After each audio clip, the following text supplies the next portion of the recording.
My 33 male wife, 32 female, said her ex's name while we were having. My wife and I have been married for 4 years and have a 2-year-old child.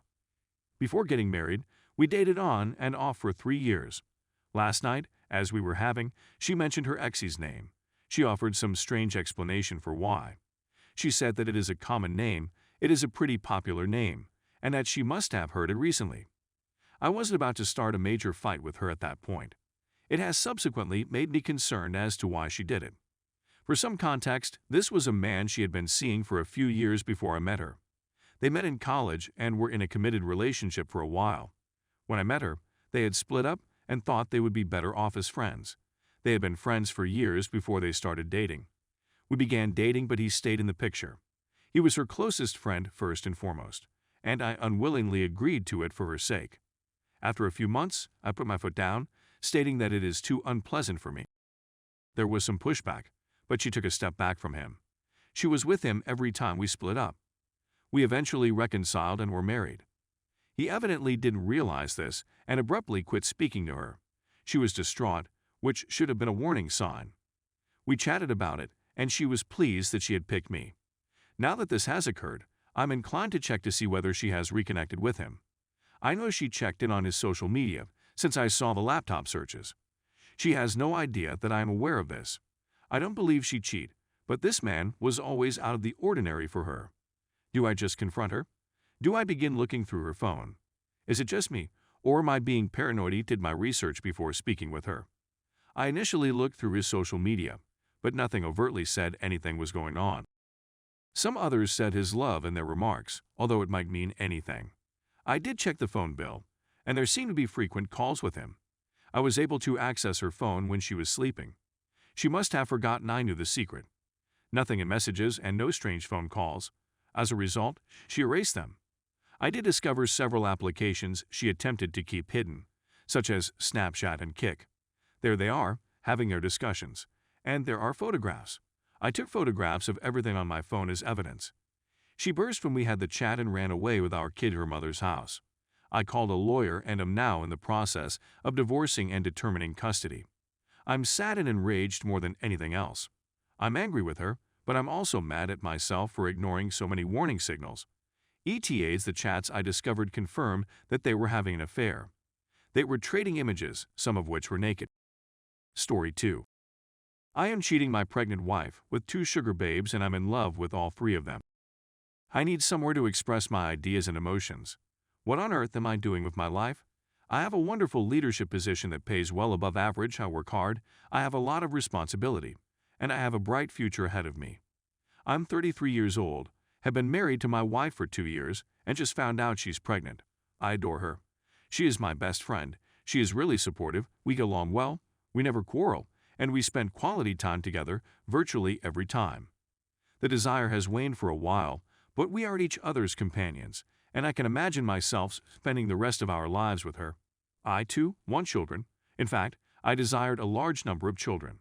I've been unfaithful to her from the beginning, sometimes going to workers for backdoor, since she doesn't do it because it pains her. Not only that, but the majority of the time. For vagina, I can eat at home, I used to remark. Despite the fact that I was very cautious and always utilized protection. I had a crush on a coworker that reports to me a few months ago, and since I didn't want to get in trouble at work, I began looking and discovered a website where sugar daddies meet sugar girls. I've met a few sugar ladies, not many, and I thought the notion was intriguing. They might be like workers but amateur, and provide more of a girlfriend experience, which I prefer. It should have chemistry and make me feel desired or cherished. I met one at the age of 22, let's call her Anna, who blew my mind. Despite the fact that our ages and levels of expertise were vastly different, I felt terrific with her, and not only. We began having unprotected after she convinced me she was clean and using contraception, and I just walked into her.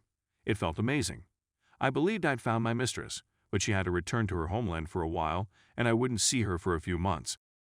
So, one bored day, I went back to the internet and contacted another girl. Let's name her Claire.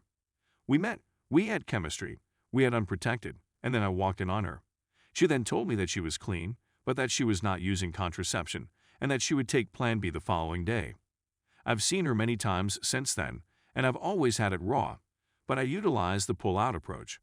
This one instantly fell in love with me, and we had the best time together. Claire grew desperate and attached, and she proposed she become exclusive. I told Anna a few days before that I had met someone else, but that I still wanted to see her when she returned in August. She responded poorly, weeping and declaring that she believed I would be her only sugar daddy and that she was ready to be my only too. We discussed it and decided to meet again when she returned, despite the fact that no compromise on exclusivity was reached. To make matters worse, I found out today that my wife is pregnant. I mean, I'm thrilled about it because I want to have children, but I feel like I'm getting drawn into a cluster of **K. So, without a certain, my wife will not take the other two. And it seems that Anna isn't interested in Claire, and Claire isn't interested in Anna. Anna also informed me that from now on, everything must be done with a condom. To be honest, I can't decide between Anna and Claire. They're both fantastic in their own right. If I had to choose only one, it would be my wife.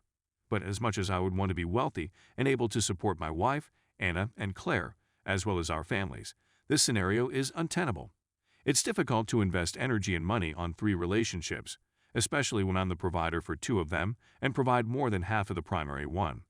So, what could possibly go wrong? Anna or Claire, please inform my wife of what I'm up to. Or I'm caught by leaving some proof, or by my wife's friends seeing me in public with any of them and I'm pregnant Anna or Claire. This is simpler with Claire since the pull-out approach is ineffective. If my wife divorces me, she will be devastated to learn about the horrific things I've done. It will leave a permanent mark on her. The infant will suffer as a result of his or her parents' divorce. Even if she forgives me, nothing will ever be the same. Any of the 2 females may be laying and sleeping on the side and get a STI, which would then be transmitted to me and subsequently to my wife, which would be terrible. Even if I am successful in sustaining these 3 relationships in the long run, it consumes so much of my energy that I should be giving to my profession and family. This is a tremendous experience, but it is also quite exhausting. And all the lying, making up reasons to see the mistresses and erasing all proof. And then there's the financial load. How am I going to deal with my family, parents, siblings, her family, our friends, and coworkers? This is quite dishonorable, especially for someone in a position of authority. If I avoid touch with Anna, Claire, or both, they will suffer since they are already in love. What am I supposed to do? Obviously, I understand what I should do. There will be no further communication with the mistresses after the breakup. But in my delusional mind, I still believe that one day I will be able to persuade all 3 of them to live under the same roof with our extended families, or at the very least to maintain 1 or 2 mistresses on the side. I don't feel awful about it anymore. In fact, I've never had so much fantastic in my life, but I see myself headed towards a train crash, and I don't want to stop it.